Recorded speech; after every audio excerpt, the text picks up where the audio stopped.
नमस्कार, स्वागत है आपके अपने यूट्यूब चैनल में। आज के इस वीडियो में हम देखेंगे छत्तीसगढ़ पटवारी एग्जाम में पूछे जाने वाले कंप्यूटर वायरस से संबंधित मोस्ट इम्पोर्टेंट एमसीक्यूज। अगर इस वीडियो में नए हैं तो हमारे इस चैनल को सब्सक्राइब जरूर कर लीजिएगा। तो चलते हैं प्रश्नों की ओर। पहला प्रश्न है, भारत में आईटी एक्ट कब पास किया गया था? तो इसका आंसर है ऑप्शन ए, सन 2000 में। सन 2000 में आईटी एक्ट, आईटी का मतलब है इंफॉर्मेशन टेक्नोलॉजी। दूसरा प्रश्न है, दुर्भावनापूर्ण सॉफ्टवेयर सामूहिक शब्दों को क्या कहते हैं? जैसे वायरस, वॉर्म और ट्रोजन। इसका आंसर होगा ऑप्शन सी, मालवेयर।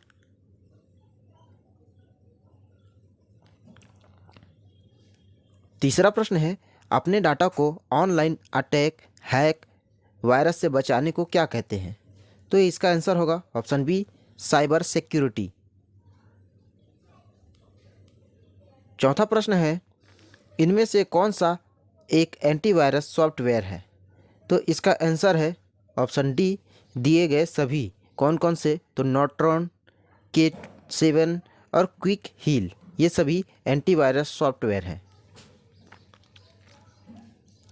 पांचवा प्रश्न है, इंफॉर्मेशन सिक्योरिटी में CIA का फुल फॉर्म क्या है? तो इसका आंसर है ऑप्शन ए, कॉन्फिडेंटियलिटी, इंटीग्रिटी, अवेलेबिलिटी। तो कॉन्फिडेंटियलिटी, इंटीग्रिटी और अवेलेबिलिटी। तो ऑप्शन ए इसका सही आंसर है। छठा प्रश्न है, कंप्यूटर प्रणाली में सुरक्षा भेद्यता है का आवधिक मूल्यांकन क्या है? तो इसका आंसर है ऑप्शन डी, सिक्योरिटी ऑडिट। सातवां प्रश्न है, कौन सी गतिविधियां राष्ट्र की संप्रभुत्व और अखंडता को खतरे में डालती है? तो इसका आंसर है option A, cyber terrorism. Cyber terrorism राष्ट्र की संप्रभुत्व और अखंडता को आठवां प्रश्न है, कंप्यूटर सिस्टम पर अनाधिकृत नियंत्रण पहुंच को क्या कहा जाता है और डेटा को नष्ट कर देता है? तो इसका आंसर है ऑप्शन सी, हैकिंग। नौवां प्रश्न है, कुछ असामान्य का पता लगाने के इरादे से सभी फाइलों या नेटवर्क तत्वों के माध्यम से कौन सी विधियां जाती है? तो कौन सी विधि की जाती है? तो इसका आंसर है ऑप्शन डी, स्कैनिंग।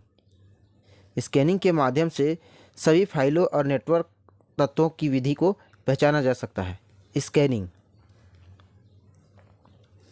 10वां प्रश्न है, वायरस एक कंप्यूटर से दूसरे कंप्यूटर में कैसे फैल सकता है? तो इसका आंसर है ऑप्शन ए, इन्फेक्टेड फाइल को शेयर करने से। 11वां प्रश्न है, वायरस का फुल फॉर्म क्या है? तो इसका आंसर है option B, vital information resource under seize. Vital information resource under seize virus का फुल फॉर्म है। 12वां प्रश्न है, निम्न में से कौन सा सुरक्षा तंत्र से संबंधित नहीं है? तो आंसर है ई कैश। ई कैश जो है सुरक्षा तंत्र से संबंधित नहीं है। 13वां प्रश्न है, निम्न में से कौन सा मैलवेयर का उदाहरण है? मैलवेयर का उदाहरण है। तो इसका आंसर है ऑप्शन डी, दिए गए सभी। स्काइपर, वायरस और ट्रोजन, ये सभी मैलवेयर के उदाहरण हैं। अगला है, निम्न में से कौन सा सॉफ्टवेयर आपके कंप्यूटर की जासूसी करता है एवं आपसे संबंधित सूचनाओं का आदान प्रदान करता है? इसका आंसर है स्पाईवेयर।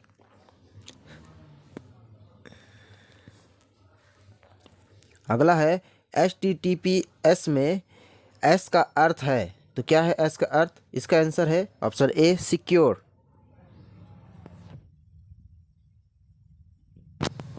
16वां प्रश्न है, एक सुरक्षित पासवर्ड बनाता है। इसका आंसर है उपरोक्त सभी से छोटे और बड़े अक्षर से संख्या, स्पेलिंग, सिंबल, इन सभी को मिलाकर एक सुरक्षित पासवर्ड बनाया जा सकता है। पहला कंप्यूटर वायरस कौन सा था? तो इसका आंसर है ऑप्शन ए क्रीपर। क्रीपर जो है पहला कंप्यूटर वायरस रहा। 18वां प्रश्न है, इनमें से किसके माध्यम से वायरस फैल सकता है? तो इसका आंसर है ऑप्शन डी सभी के माध्यम से। तो फ्लॉपी डिस्क, सीडी और ईमेल अटैचमेंट इन सभी के माध्यम से कंप्यूटर वायरस फैल सकता है। जब कोई आपके कंप्यूटर को बिना आपकी अनुमति के एक्सेस करता है तो उसे क्या कहते हैं? तो इसका आंसर है ऑप्शन सी हैकिंग। उसे हैकिंग कहते हैं। 20वां प्रश्न है, कंप्यूटर में फैलने वाला वायरस क्या है? तो इसका आंसर है ऑप्शन बी एक कंप्यूटर प्रोग्राम। वायरस एक कंप्यूटर प्रोग्राम है। इनमें से कौन सा वायरस फैलने का एक आदर्श तरीका नहीं है? तो इसका आंसर है option B official antivirus CDS।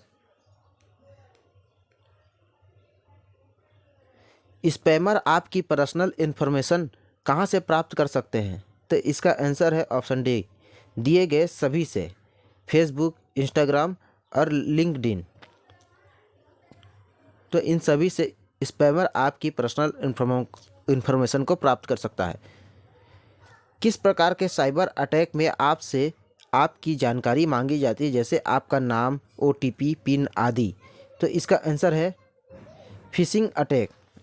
Phishing attacks के द्वारा आपके पर्सनल पासवर्ड, OTP आदि का मांगा जाता है। व्यक्तियों द्वारा अपनी पहचान को गलत बताकर गोपनीय जानकारी प्राप्त करने के लिए किस तरह के प्रयास किए जाते हैं? तो इसका आंसर है फिशिंग स्कैम। एक मजबूत पासवर्ड होना चाहिए।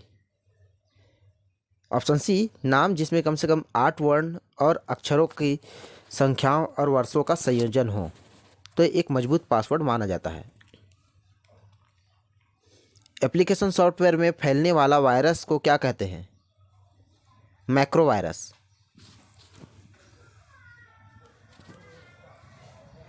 कंप्यूटर से दुर्भावनापूर्ण फाइलों को स्कैन कर हटाता है, तो एंटीवायरस जो है स्कैन करके करप्ट फाइलों को हटाता है। कोई आपके कंप्यूटर में बिना अनुमति प्रवेश कर सकता है। इसका आंसर है दिए गए सभी। तो उन्हें आप पसंद नहीं हैं अपराध करने के लिए, अश्लील दुर्भावनापूर्ण कार्य कर्मी के द्वारा वितरित करने के लिए, तो ये सभी इसका आंसर होगा।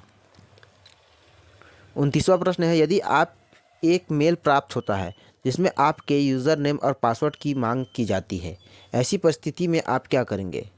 तो इसका आंसर होगा उसे अपने ईमेल प्रदाता के माध्यम से फिशिंग या स्पैम के रूप में रिपोर्ट करेंगे। भारतीय आईटी अधिनियम